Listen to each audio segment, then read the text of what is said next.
আসসালামু আলাইকুম। আমি এখন আপনাদের সঙ্গে শেয়ার করতে চাচ্ছি ইদ্রাকপুর দুর্গ মুন্সিগঞ্জ। আমি মুন্সিগঞ্জে বেড়াতে এসেছিলাম এবং এখানে এসে আমি এই দুর্গটি দেখলাম এবং এর একটু ভিডিও করলাম। সবচেয়ে বড় কথা হচ্ছে আমি কিন্তু কোনো কন্টেন্ট ক্রিয়েটর নয়, কোনো ট্রাভেলারও নই। তাই আমার ভিডিও দেখে যদি কারো ভালো না লেগে থাকে অবশ্যই স্কিপ করতে পারেন। আমি এই জায়গাটি বেড়াতে এসেছি আমার বাচ্চাদের সঙ্গে নিয়ে এবং তাদের নিয়ে এই জায়গাটি ঘুরছি। সব কিছু মিলে আমার বাচ্চারা এই জায়গাটি দেখে অনেক খুশি। এটা হচ্ছে ইদ্রাকপুর দুর্গের মেইন ফটকের সামনে, এটা হচ্ছে মেইন প্রবেশদ্বার। আমি এই কেল্লাটি ঘুরে ঘুরে দেখব এবং আমি চেষ্টা করব আপনাদের সঙ্গে এই দুর্গের কিছুটা ইতিহাস আপনাদের সামনে তুলে ধরার জন্য। তো আপনারা আমার সঙ্গেই থাকুন এবং আমার সঙ্গে সঙ্গে ঘুরে ঘুরে জায়গাটি দেখতে থাকুন। আমি সকালের দিকে গিয়েছিলাম, এই সময় বাচ্চারা 11টার দিকে হবে, বাচ্চাদের স্কুল ছুটি হচ্ছিল, ওরা স্কুল ছুটির পর চলে আসছিল। এখন সামনে কিন্তু একটা পুকুর রয়েছে, এই দুর্গের সামনে একটি পুকুর আছে। দেখুন বিশাল প্রাচীর বেষ্টিত দুর্গটি,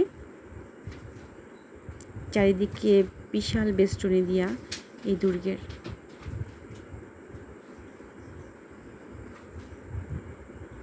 এটি দুর্গের হচ্ছে একদমই সামনে, মানে মেইন ফটকের সামনে।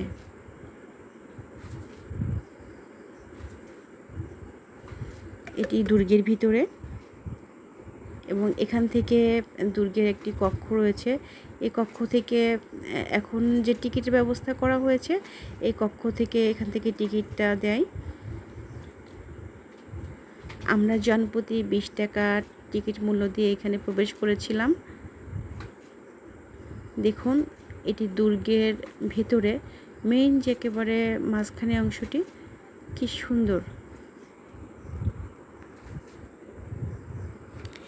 ইদ্রাকপুর দুর্গ বাংলাদেশের মুন্সিগঞ্জে অবস্থিত একটি নদী দুর্গ। দুর্গটি আনুমানিক 1660 খ্রিস্টাব্দে নির্মিত হয়েছিল। অনেক ঐতিহাসিকদের মতে নদী দুর্গটি মুঘল সাম্রাজ্যের অধীনে বাংলার সুবাহদার দ্বিতীয় মীর জুমলা মুন্সিগঞ্জে মুঘল সাম্রাজ্যের নিয়ন্ত্রণ প্রতিষ্ঠা এবং ঢাকা ও নারায়ণগঞ্জকে রক্ষা করার জন্য নির্মাণ করেছিলেন।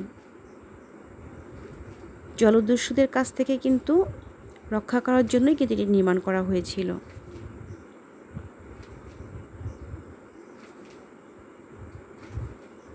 আমি এই দুর্গটি হেঁটে দেখছিলাম আসলে কতক্ষণ লাগে আমার এই দুর্গের চারপাশটা ঘুরতে। দুর্গের মাঝে মাঝে দেখতে পাচ্ছেন যে হয়তো অনেকগুলি রুম ছিল, যেটি এখন আর নেই।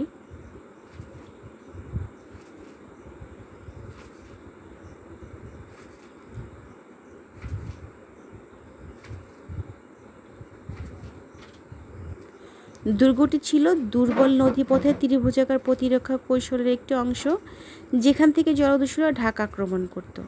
নারায়ণগঞ্জের অন্য দুটি দুর্গ হাজীগঞ্জ দুর্গ এবং সোনাকান্দা দুর্গের সাহায্যে মীর জুমলা দ্বিতীয় কৌশলটি তৈরি করেছিলেন।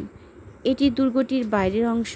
বৃষ্টি হয়েছিল এবং চারিদিকে পানি ছিল বলে আমি এই দুর্গের পিছনের অংশটি আসলে দেখতে পারিনি। এটি দুর্গটির ভিতরের অংশ এবং ভিতরের যে বাউন্ডারি বলেন সে বাউন্ডারি অংশ। দুর্গটির ভিতরে এখানে যে গাছের কাছে একটি মুখ দেখতে পাচ্ছেন, এটা আসলে একটি গোপন সিঁড়ির মুখ, যেখান দিয়ে অনেকে বলেন যে লালবাগ কেল্লায় যাওয়া যেত।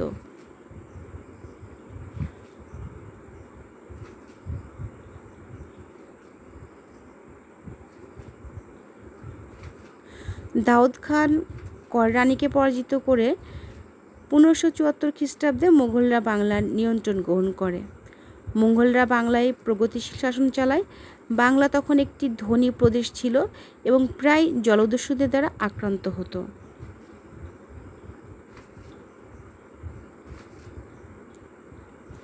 মুঘল সাম্রাজ্য তখন সম্রাট শাহজাহানের উত্তরাধিকার নিয়ে একটি গৃহযুদ্ধে আবদ্ধ হয়।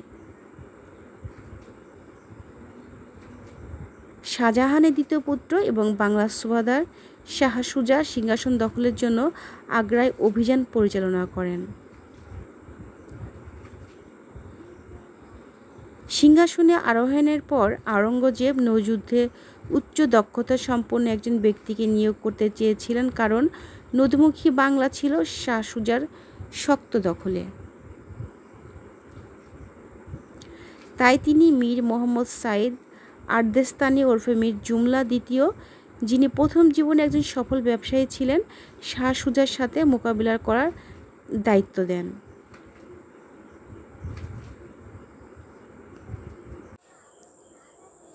মীর জুমলা দ্বিতীয় শাহ সুজাকে পশ্চাৎসরণ করতে বাধ্য করে বাংলায় ছুটে আসেন।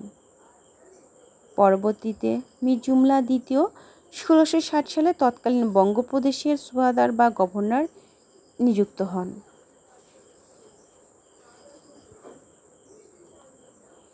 মীর জুমলা জলদস্যুদের সম্পর্কে অবগত ছিলেন, যারা বাংলার গুরুত্বপূর্ণ শহরে সন্ত্রাসের অভিযান চালাত।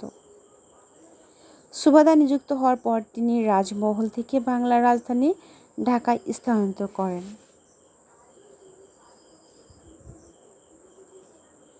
জলদস্যুদের হাত থেকে রাজধানী ঢাকাকে রক্ষা করার জন্য দ্বিতীয় মীর জুমলা একটি ত্রিভুজাকার প্রতিরক্ষা কৌশল তৈরি করেন এবং ঢাকার কাছে 3টি নদী দুর্গ নির্মাণের সিদ্ধান্ত নেন।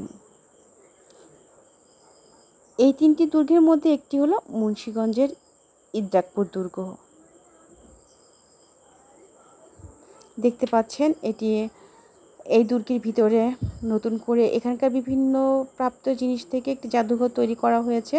জাদুঘরটির ভিতরে কি আছে এটি দেখতে দেবে না, এই জন্য ভিডিও ধারণ করতে দেয়নি। দেখুন কত বড় বিশাল প্রাচীর। এখানকার পরিবেশটাকে আরও সুন্দর করার জন্য ফুল গাছ লাগানো হয়েছে। এটি দেখতে পাচ্ছেন একটি সিঁড়ি।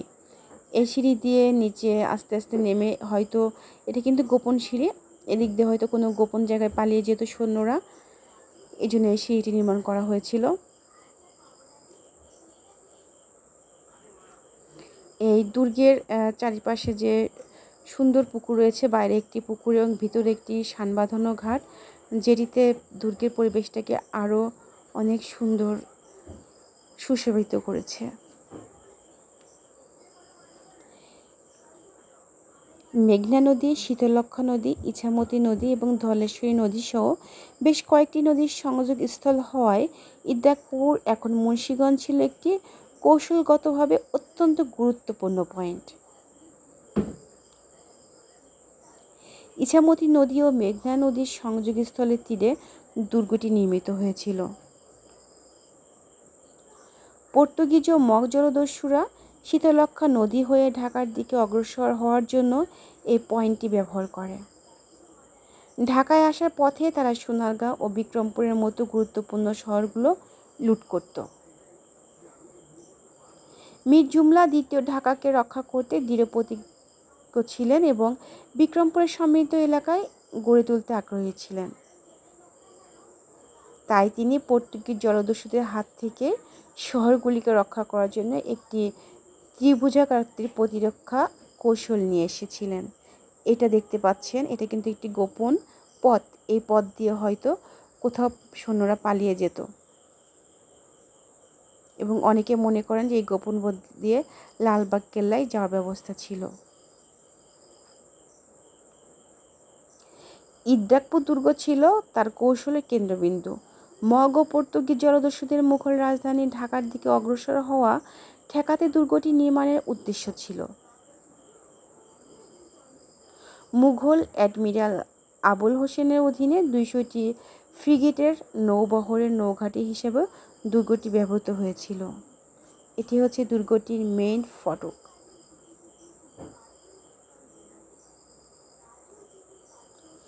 কৌশল অনুসারে যখনই জলদস্যুরা ঢাকার দিকে অগ্রসর হওয়ার চেষ্টা করত, তখনই মুঘল সৈন্যদের তাদের 200টি যুদ্ধ জাহাজের কামান থেকে এবং ইদ্রাকপুর দুর্গ থেকে মর্টার ছোড়ার নির্দেশ দেওয়া হতো, যাতে জলদস্যুদের কাছে পিছু হটতে বা মারা যাওয়া ছাড়া আর কোনো উপায় ছিল না।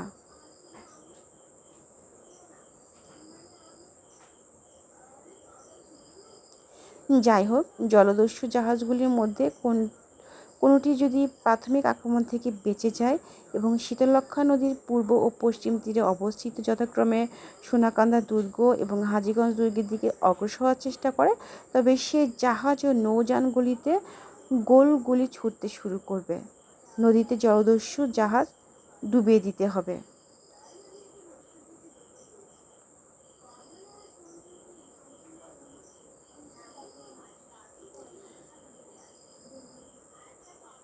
দুর্গের সবচেয়ে উল্লেখযোগ্য বৈশিষ্ট্য হলো দুর্গের পূর্ব অংশে বৃত্তাকার ড্রাম।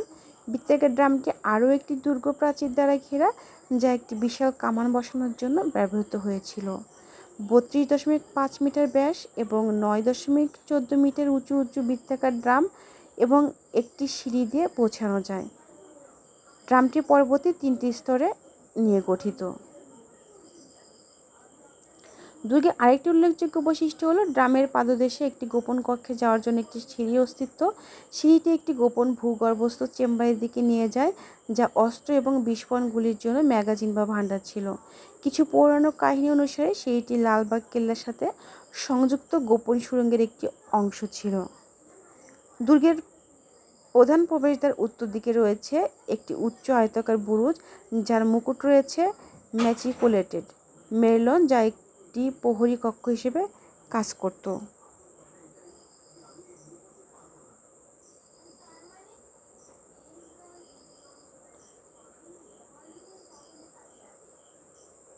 ইদ্রাকপুর নদী দুর্গ অনন্য মুঘল দুর্গ থেকে আলাদা এবং এর বেশ কয়েকটি অনন্য বৈশিষ্ট্য রয়েছে। দুর্গটি দৃশ্যত দুই ভাগে বিভক্ত, পূর্ব অংশ এবং পশ্চিম অংশ। চতুরাকৃতির পূর্ব অংশ এবং বহুভুজ পশ্চিম অংশ মিলিত হয়ে সম্পূর্ণ দুর্গে পরিণত হয়েছে।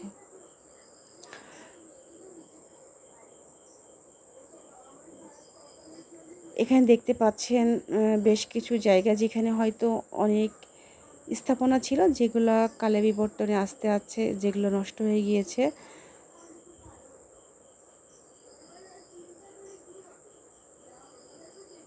সব কিছু মিলে আমার ইদ্রাকপুর দুর্গটি দেখে অনেক ভালো লেগেছে এবং আপনারা যারা এখানে বেড়াতে আসবেন অবশ্যই ইদ্রাকপুর দুর্গটি দেখে যাবেন এবং অবশ্যই আপনাদের সন্তানদের এই জায়গাটা নিয়ে আসবেন, ইতিহাস সম্পর্কে জানাবেন, আপনারা ঘুরে যাবেন। এই দুর্গের প্রতিটি স্তম্ভের মধ্যে এক একটা করে যে দেখেন জায়গা রাখা হয়েছে, এই জায়গা দিয়েই হয়তো মর্টার ছোড়া হতো, গোলা ছোড়া হতো।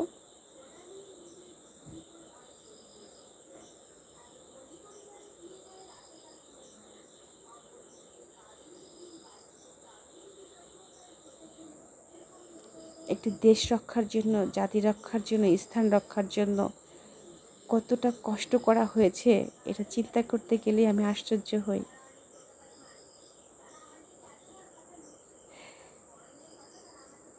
ইদ্রাকপুর দুর্গের ভিতরে এখন বড় বড় গাছগুলি দেখে অনেক ভালো লাগে, মন ছুঁয়ে যায়। বিশেষ করে এখানকার যে ভিতরে পুকুরটি আরও সুন্দর এবং পুকুরটি যেন ইদ্রাকপুর দুর্গকে এখন আরও সুশোভিত করেছে। সব কিছু মিলে ইদ্রাকপুর দুর্গটি আমার অনেক ভালো লেগেছে। আপনারা অবশ্যই আসবেন এবং আমার এই ভিডিওটি যদি দেখে কারো ভালো লাগে অবশ্যই একটি লাইক এবং কমেন্ট করতে ভুলবেন না। ভালো থাকুন, দেখা হবে নতুন কোনো জায়গাতে নতুন কোনো ভিডিও নিয়ে। আল্লাহ হাফেজ।